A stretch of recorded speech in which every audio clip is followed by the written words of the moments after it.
മാന്യസരസിന് വന്ദനം. ഇന്ന് ജൂൺ 26 ലോക ലഹരി വിരുദ്ധ ദിനം. ലഹരി എന്ന മഹാവിപത്തിനെതിരെ ആഗോളതലത്തിൽ ജനങ്ങളെ ബോധവത്കരിക്കുക എന്ന ലക്ഷ്യം മുൻനിർത്തി 1987 ഐക്യരാഷ്ട്രസഭ കൈക്കൊണ്ട തീരുമാനപ്രകാരം ജൂൺ 26 ലോക ലഹരി വിരുദ്ധ ദിനമായി ആചരിച്ചു വരുന്നു. ഇന്ന് ലോകം നേരിടുന്ന ഏറ്റവും വലിയ വെല്ലുവിളികളിൽ ഒന്നാണ് ലഹരി ഉപയോഗം. വ്യത്യസ്ത രൂപത്തിലും ഭാവത്തിലും ആഗോള സമൂഹത്തിൽ ലഹരിയുടെ വിപത്തുകൾ പടർന്നു പന്തലിക്കുകയാണ്.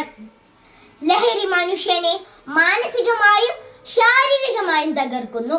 ലഹരി വസ്തുക്കൾ ഏറ്റവും കൂടുതൽ ബാധിക്കുന്നത് തലച്ചോറിലാണ്. അവ ചിന്തയും ഓർമ്മയും സ്വബോധവും നഷ്ടമാകുന്നു.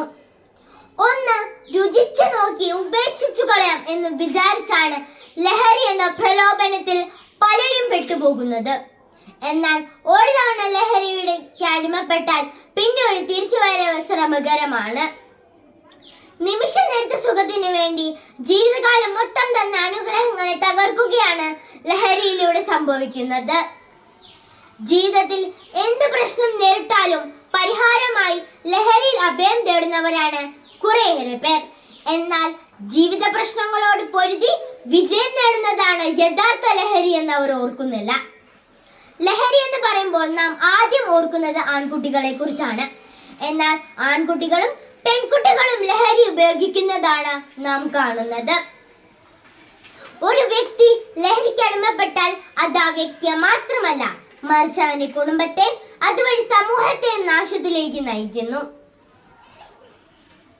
സമൂഹത്തിൽ നല്ലൊരു ശതമാനം ആൾക്കാരും ലഹരിക്ക് അടിമപ്പെട്ടതും വിൽപ്പനക്കാരുമായി അധംപതിക്കുന്നത് ഒട്ടും ആശാവഹമല്ല.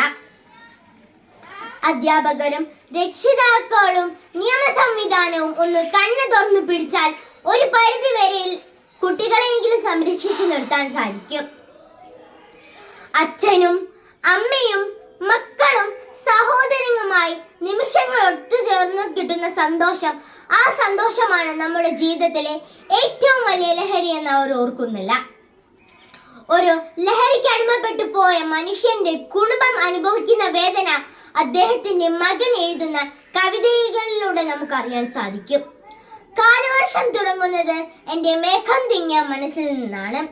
നദികളെല്ലാം ഉത്ഭവിക്കുന്നത് എന്നമ്മയുടെ കണ്ണുകളിൽ നിന്നാണ്. ഈ വാക്കുകൾ നമ്മുടെ കണ്ണ് തുറപ്പിക്കട്ടെ.